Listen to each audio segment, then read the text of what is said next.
Hey there, you're listening to the Not So Breakfast Show with Sacha and Ish.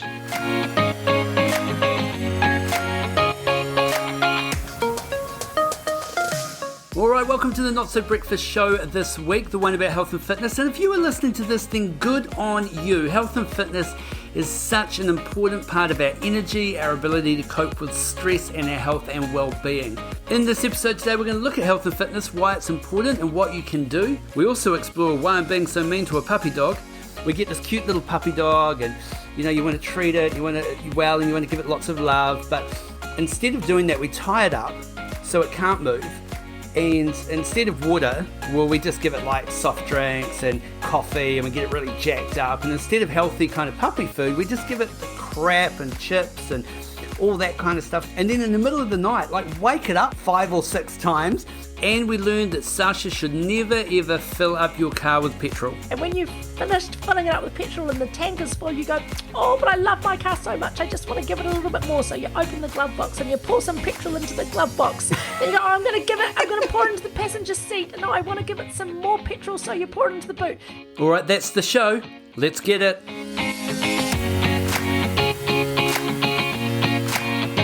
Alright, welcome to the Not So Breakfast Show today, the one about health and fitness. And it's an interesting topic because people might actually look at this topic and go, I don't want to have a listen to that one. I get this whole exercise thing, but it is too hard. But we are looking at the importance of health and fitness, especially in today's kind of reality of the world. But to help me with that topic, as always, Sacha Coburn, how the hell are you? I'm coming to you live from Hamilton, feeling full of health and fitness myself, Ish, and we're so lucky to have you leading us through this because you are, in fact, the head of fitness in New Zealand for one of the world's leading fitness companies, so I'm looking forward to your expertise. But what I love about what we're going to discuss today is everybody knows that health and fitness is important, right? Nobody's listening at home going, well, I hadn't thought of that. I didn't realise taking care of myself would change my life. That's not the issue. The issue is how the hell do we do anything about our health and fitness? So I'm really interested to hear what you've got to say about this. Yeah. People's attitude is so interesting when it comes to health and fitness because it's often based on previous experiences or the fact that they say things like, oh, I'm just no good at exercise. I hate exercise. The truth is most people suck at exercise and that's why they don't like it. They try to go for a run, it hurts, and all of that kind of stuff. And it just gives them more evidence for the fact that they don't like it. In fact, if you kind of think of a scale of like -5 to +10, this is quite a good way to kind of figure out maybe where you are on the spectrum. So if you are a -5 with exercise, you're the type of person that usually hates fitness, hates exercise, and pretty much hates anyone that works in the fitness industry. That's kind of like the extreme, right? And then up the other end, you've got like a +10. Those are the people that run every day. They get grumpy when they haven't had a workout. They're the athletes, all of that kind of stuff. Usually the ones that we kind of go, yeah, good for you. I'm just going to sit here and have a beer, thank you. So if you think about that as a kind of a spectrum, most people start exercising when they get to about a +1. And what I mean by that is they either get unhappy enough with the way that they look or their health and fitness is compromised and someone says, maybe a medical professional, you need to start exercising. So they start doing something. But at +1, it doesn't mean that you're going to enjoy it. And it doesn't mean that you have good exercise routines in place. In fact, most people don't even get an exercise routine in place until they can get to about a +5, which is, I know it's good for me and I'm going to do it regularly. In between the 1 and the 5, well, that's based on the fact that you might just repeat what you did before, back up the fact that you hate it, or have another negative experience with exercise that sends you back down the scale. Okay, so on the scale, where do you sit on the scale? Well, interestingly, I think a lot of people think I might be right up the top end. But I personally... You look like you are. Used to look like I did. Look, the fact is, I personally have always struggled with exercise. It's not that I can't do it. It's not that I don't do it. But I've struggled to find that passion and enjoyment for it. I don't think I've ever been in a workout where I've said, I am absolutely loving it. Usually my inner conversation is another one in the bank. Just get through it, it's another one in the bank. I do it because I know it's good for me. I like the effects of it. And I think it's always been my superpower in the fitness industry and why I was able to sell gym memberships so well. I just was able to relate to people that struggled with exercise, struggled to enjoy it, struggled to get it into a routine. So on our scale, I'm probably about a +6. What I love about this is people listening might be going, well, I think to be the head of fitness at Les Mills, you ought to be a 10 plus. But in actual fact, I reckon it's a great thing to be, to understand kind of the mindset of the everyday person or everyday gym member who doesn't necessarily fall into that +10 category, because that's a huge part of the market, right? Most people, if we generalize, fit there. And for me, when I ask myself that question, if I use the word exercise, I get a different answer than if I use the word movement. And I think that's this interesting paradox, because I love, for example, to play tennis. And when I'm playing tennis, I can push myself to the nth degree till I'm dripping in sweat. I'm chasing that ball. I'm running as hard as my tiny little fat 47-year-old legs will take me towards that ball, right? But in other exercise contexts, if it was, run up and down for no particular reason, other than that it's quote unquote good for me, I lose interest and motivation, not even the instant that it starts to hurt. I lose interest and motivation before it starts to hurt because I know it's about to hurt. So for me, the whole exercise thing, I don't love the concept of that, but I love moving and I love dancing, and I can dance for hours on a dance floor. I can dance for hours in a dance class. And I think so much of this key to unlocking our motivation around exercise is to be really clear that we're not talking about purely in the gym environment. I love what gyms do for people in terms of the social cohesion and the other health benefits that you get from exercising with others, and from having professional advice, and from having an environment that's open and available, and when it's raining and all of that stuff. I'm a pro gym person, don't get me wrong. But for myself personally, my buzz comes from moving and feeling the way my body moves. Yeah, you make such a good point, because I think so many people, when they think, right, I want to get into movement, I want to do something for my health, I want to start exercising, they default back to what didn't work last time. So it's, I'm going to join another gym, or I'm going to go for a run, or I'm going to do that workout plan that I did last time that I didn't enjoy. And as a result, they end up just making the same mistake again, which just gives themselves more evidence to the fact that they can't do it. Whereas I think what you're saying is, if you can find something that you enjoy, something that is fun, and this is why sometimes even being with a group of people is more motivating than doing it on your own. If you've always tried it on your own, the opposite of that is being in a group of people, right? But playing sport, being active, and doing that on a regular basis, you are more likely to reap the health benefits and to get yourself into a position where you feel good about moving and exercise. And I think we should probably put a bit of a line in the sand between the difference between moving for health and fitness and using exercise that way and trying to get shape change. They are quite different things. And if your drive is to have huge pectoral muscles and a stomach like a cheese grater, you're not going to get that by just playing a little bit of sport. But if you are just trying to feel better and move better and improve your health and fitness, then absolutely sport, walking, dancing, all of that kind of stuff has such a great place when it comes to exercise. I think it's so funny. Remember a few shows ago, I was talking about whether or not I would set a goal to run 1,000 Ks this year from a no running base. And the last time that I started running, I really hurt my IT band. So those are I don't know what they are, but they hurt and they're down the sides of your legs. And I went to a physio, and the physio said to me, look, you're 47. If you haven't been running through your pregnancies and through your life, not an ideal time to start now. Your body will respond better to the muscle memory of what you already know. So go back to dance. Now that may or may not be true. But when I shared with my son, hey, I'm thinking about running 1,000 Ks. And by now it's the 10th of January when I'm having this conversation. So I'm already 30 Ks behind. And he looked at me with real love and concern. And he said, Mum, why don't you try to run 365 Ks this year? Instead of trying to run 3 Ks a day, why don't you try and run 1 K a day or walk? And I thought actually that was the reality check that I needed. We'll be right back. If there was one skill that could double your income, advance your career, and increase your ability to influence, it is the skill of presenting. Whether it's on stage, in the boardroom, or at a job interview, the 30-Minute Presenter program will help take you to the next level. So check out our Instagram page, click the link in the bio, and get started on the 30-Minute Presenter program.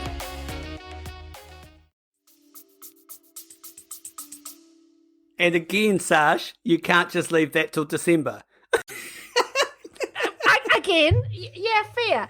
But yeah. I thought that there's something in that, the way that at this time of the year, it's January when we're recording this, we have this renewed sense of our own determination and will. So your point is, having failed every time previously that I've tried to start being a runner, why would I succeed at being a runner this year? Am I newly determined? I don't know. So that whole thing about finding what you love is such a critical part of embracing movement. I mean, you've got some thoughts about how in this kind of COVID environment, exercise and moving is more important than ever, right? Yeah, definitely. So if we think about COVID for a start, I mean, your best defense against COVID is a strong health and fitness game, basically. And it's not to say that you won't get COVID, because, if you get it, you get it. And we avoid getting it by washing our hands and social distancing and all that kind of stuff. But if you do contract it, you are more likely to recover well if you have banked some health and fitness, if you have got your health and fitness to a stage where you can combat the virus and kind of beat it because your immune system is better. So I think that's important. The other reason this is really important is our lifestyle factors are changing. And there is less opportunity to move now due to the way we work. So if you think about like the cycle of a day, right? You sleep for, let's say it was 8 hours. You then get up and you eat, you have some breakfast. You then hop in the car and you usually drive to the office. You then sit down at your desk for another 8-9 hours. You then hop in your car, you drive home. You then sit down to have dinner. You then sit down in front of the television to watch television. And then you go to bed. So our ability to find times within our day to be active is starting to diminish. You're saying all of this as if it's wrong. Is that your goal for the year? Well, this sounds like a dream. Damn it, cross it out. The thing that I've actually noticed this year in the COVID environment is I'm sitting down so much more, because when we were back in a regular work pattern, I might travel to a meeting. There's a lot more kind of getting up and getting down. Now I can have 5 Zooms back to back, and I'm just not getting up in that time at all. And it doesn't matter how much my watch tells me I should move. I'm like, lady, I'm trying to move. It's just that I'm sitting down having another call. And sure, you can stand up during the day, but bringing our awareness to how often we're moving or not moving, I think, is a really good place to start in terms of saying, how am I going in my health and fitness? And your point about health and fitness being a great kind of immune response, or the best way of beating COVID, is fantastic. But a shout out to everybody who already has some known immune compromise. So for me personally, one of the things that's right in the back of my mind, some of you will know that I've had aggressive cancer in the past. You might have heard us talk about that on an earlier show. So I can't trust that my immune system's going to know what to do with this virus. If I contract the virus might go, hey, and my body goes, welcome, come in, have a go at my lungs. And I don't mean to be flippant about it. I'm just saying this is real. So I think more than ever, we've got to pay attention to what's happening in our bodies, with our health. Yeah, and this is why they say sitting is the new smoking.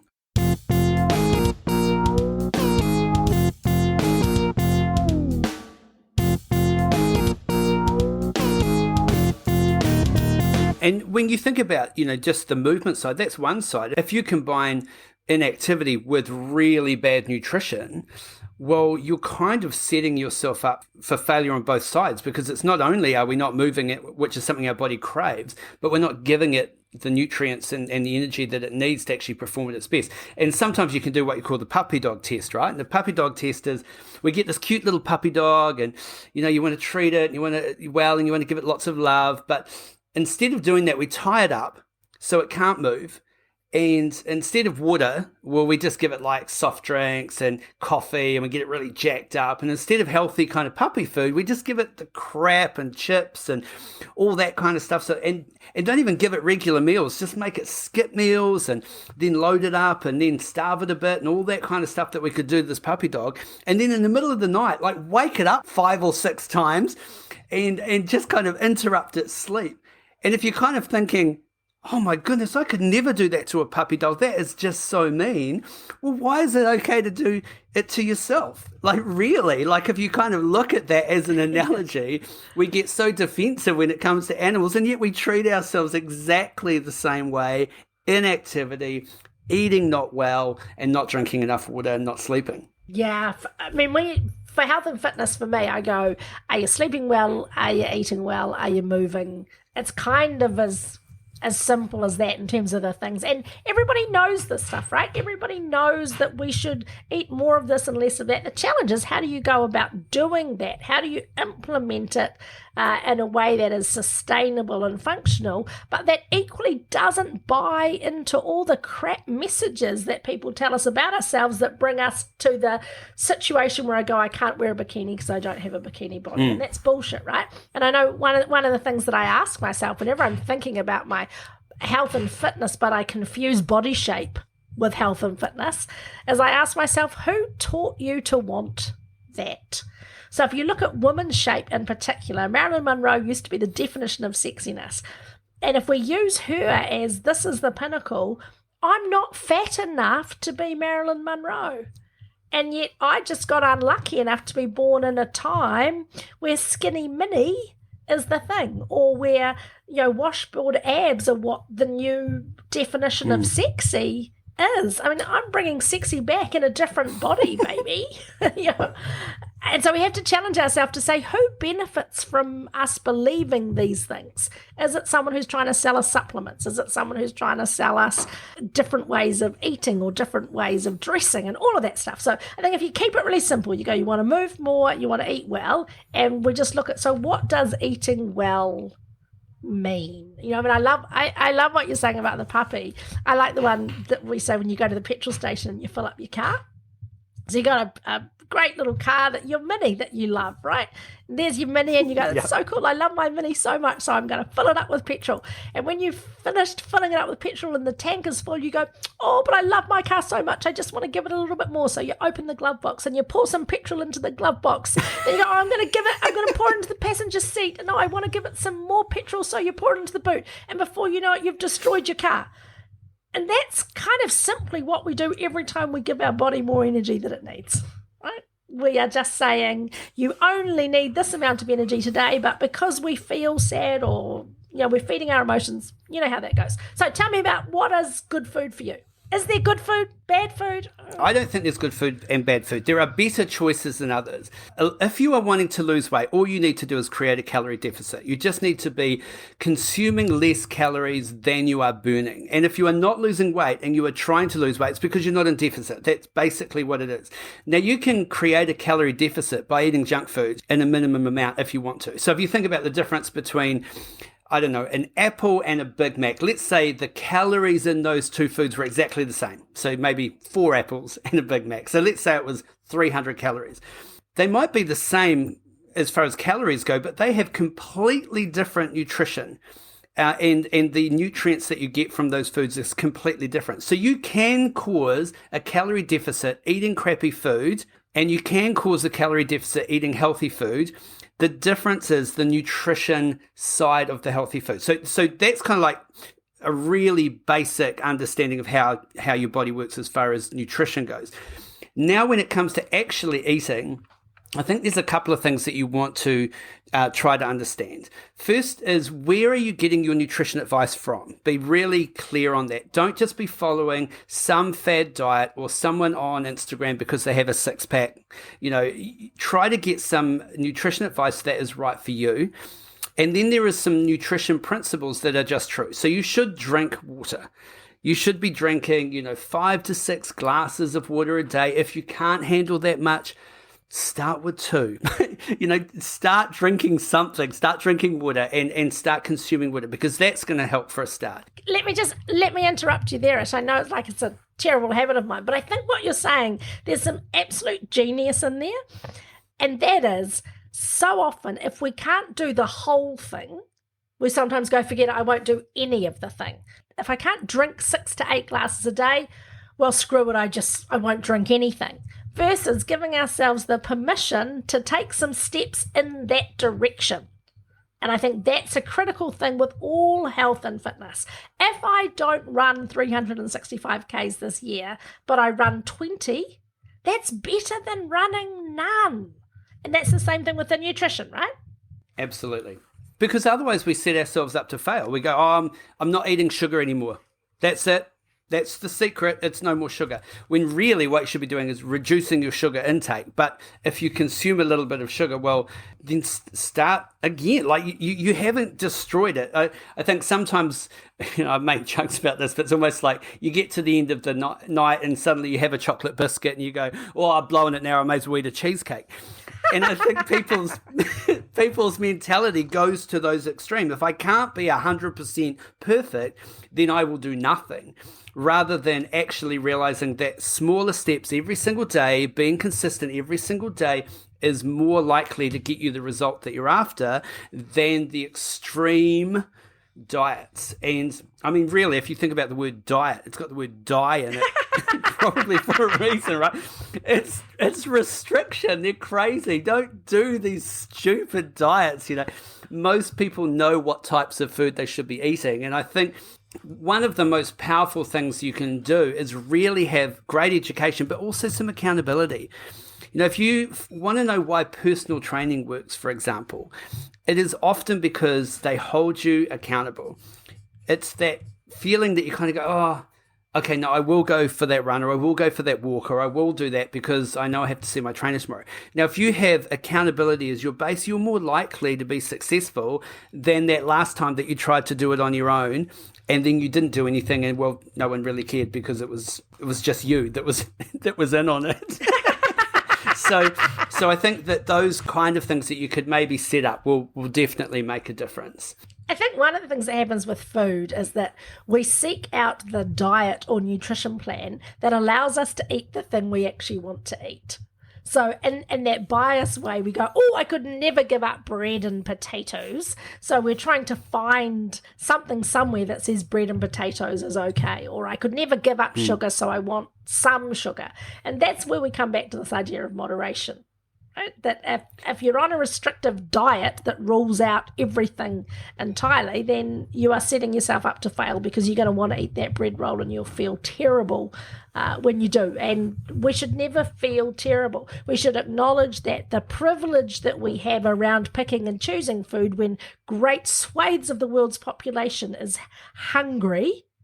Let's just spend a moment to go, how screwed up is that, man? That we are agonizing about a whole bunch of things. Good to be in pursuit of health, but let's just have a check for a second about gratitude of food abundance and all of that, and have some balance in our mindset around food. But I love the idea too that we don't blow it just when we blow it. I mean, I do hate sometimes when you look at that calorie deficit thing and I go, I'll just have a Tim Tam.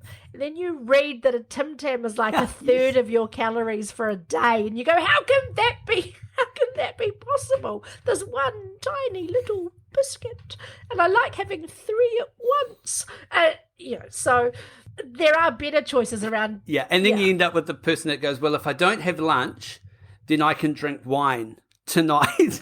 And so we end up with these payoffs or these kind of ways of thinking that set ourselves up not to be successful, because all of a sudden we're not eating, and then the energy slumps. And then we get stressed. And so what's the best way to de-stress? It's to have a glass of wine. And if I have a glass of wine, well, I may as well eat the chips.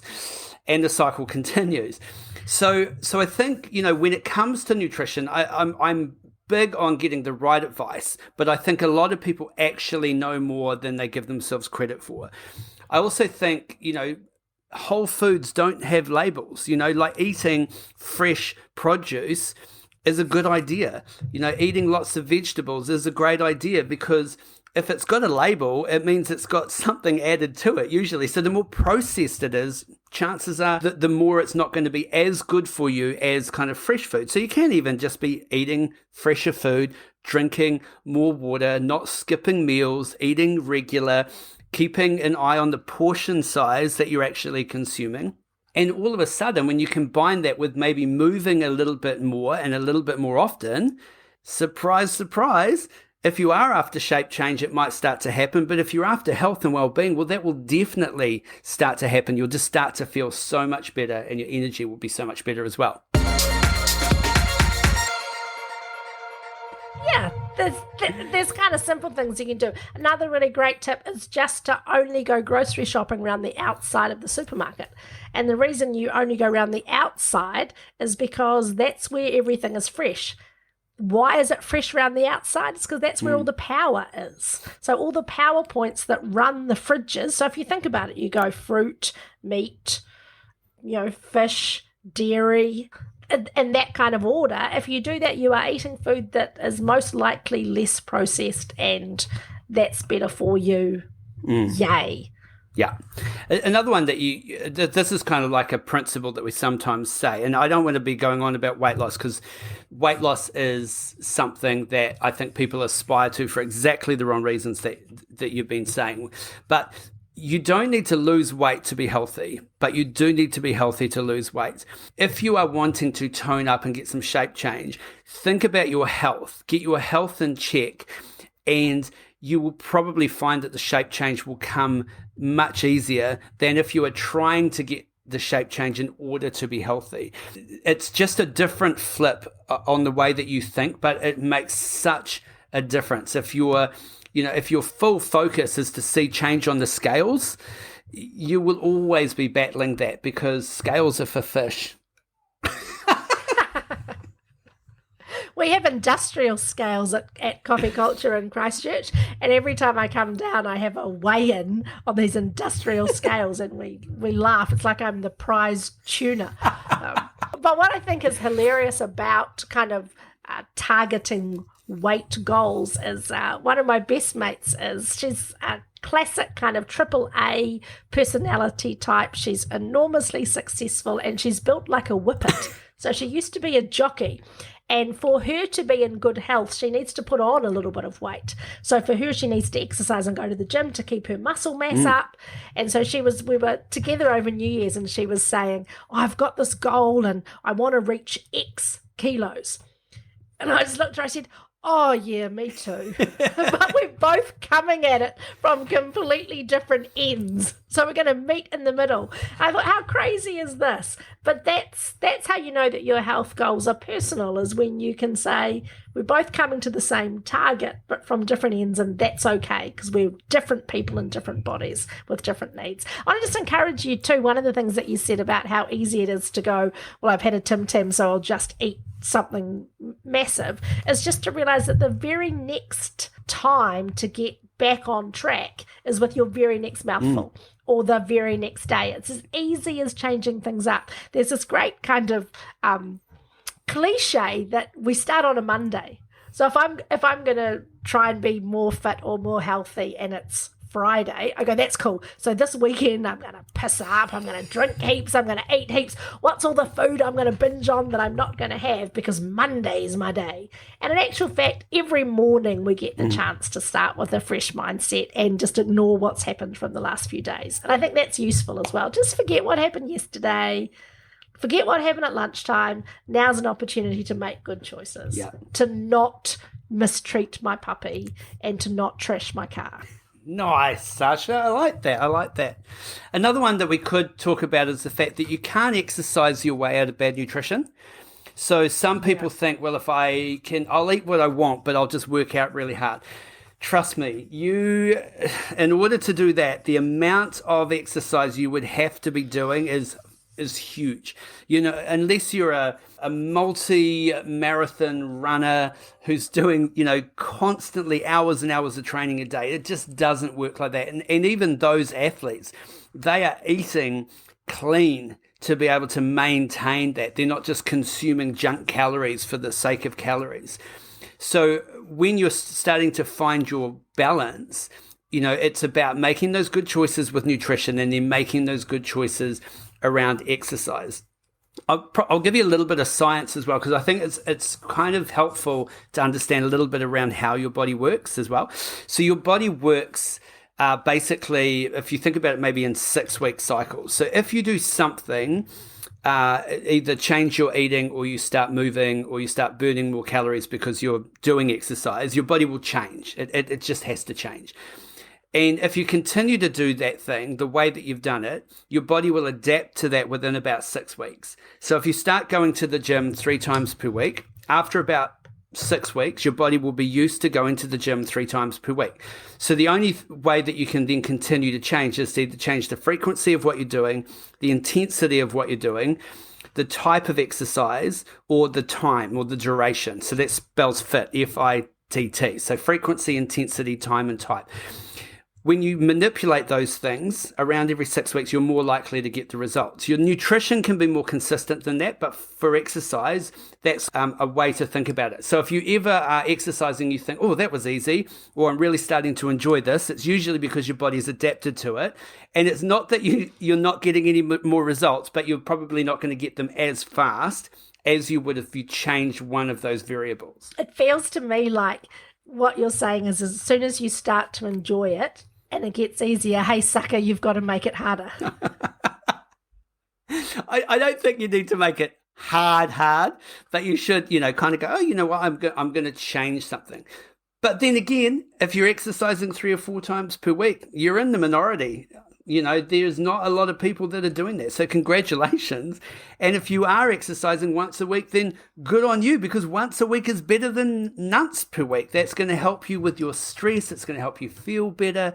But if you're wanting to get regular results to the point where you are maybe happy with the performance that you've got or the shape change or your energy levels, that's going to probably take at least 3 to 4 workouts per week. And if anything above that is just a bonus.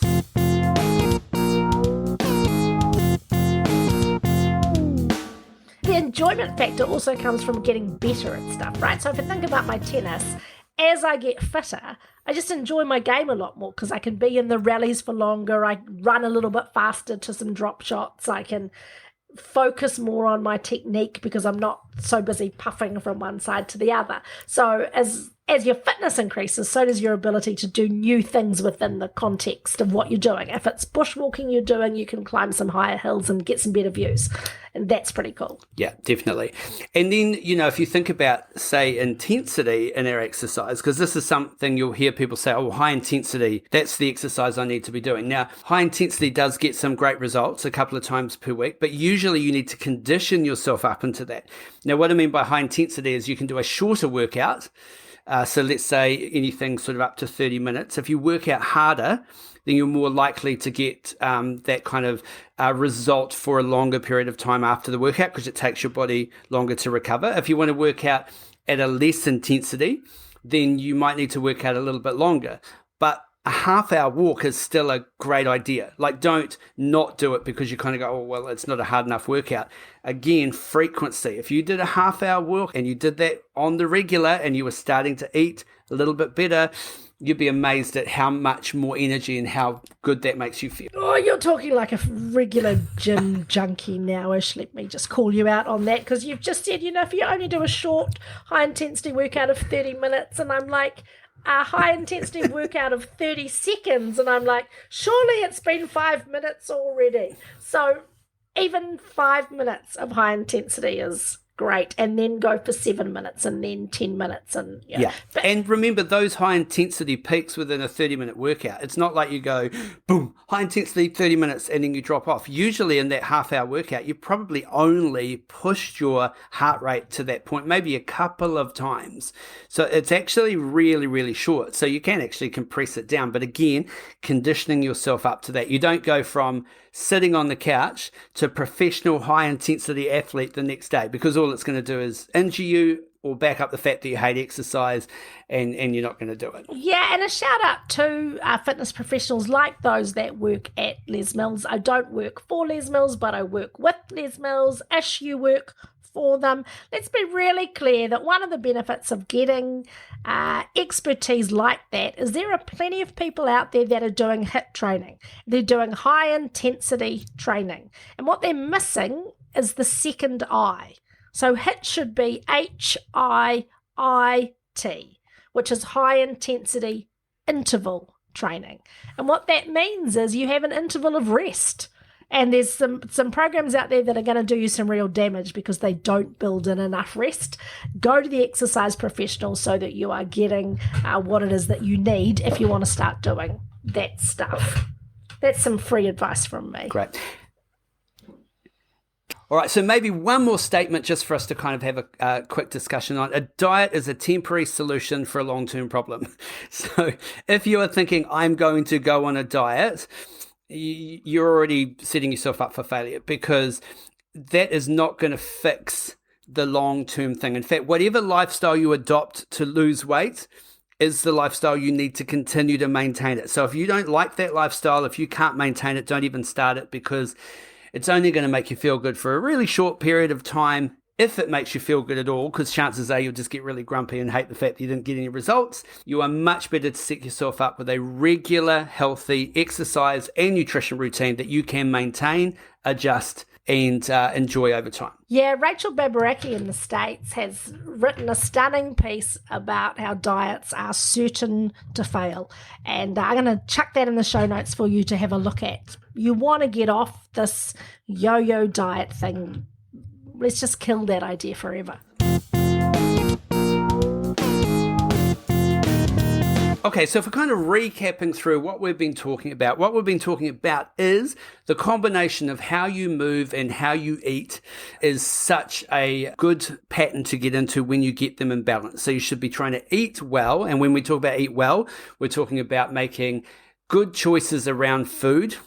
And eating good quality food. And then we want you to move well and move often. So think about the type of exercise that you do. Pick something you enjoy and then do it often.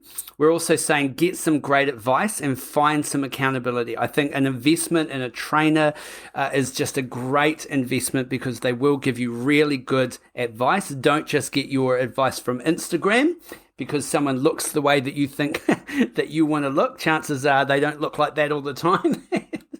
So just be aware of that, and set up routines that make you feel successful. Know why you want to get the results that you're after. Really question that within yourself, and then set it up in a way that makes you feel good, makes it feel achievable, and gets you the results that you want to see as well. The other thing that we will discuss at a future point is a little bit around stress and sleep. And I think those are such big topics that we probably need to pick them up in a different show. But I definitely would encourage you that if you get the nutrition and the exercise right, the sleep and the stress starts to look after itself in a different way. But we'll tackle that in a different show later on. So, Ash, highlight of the week for you. My highlight of the week, and this is going to sound like the weirdest highlight ever, but I have got the date for my hip replacement operation, and I am stoked, because I have not been able to do what I have been wanting to do for exercise, but I have just been concentrating on my upper body. But yeah, 3rd of February. 3rd of February is the date. I get the titanium bionic hip.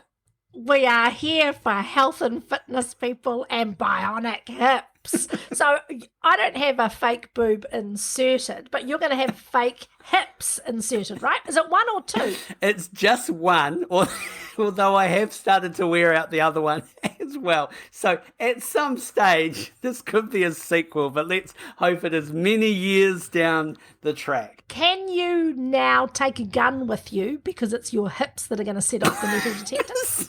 That is such a random thing to say. Apparently they don't set off the metal detector at the airport. Ah, okay. No, I don't so that's think not so. going to work. And That's not how we're going to get the gun through. Oh, Sashi, funny. All right, so that is the show for today. Thank you very much for joining us. Love having you here listening to us on whatever platform you choose to listen to us on. If you do want to jump onto our Instagram page, ask us a question, go to the bio, click on the link, and you can ask us a question through SpeakPipe. Sacha, thanks very much for streaming in from Hamilton today. It is so good to be here, and even just talking about it has got me inspired again about what are the good choices I can make in the next hour about what I'm going to have for dinner. Cheesecake. Definitely cheesecake.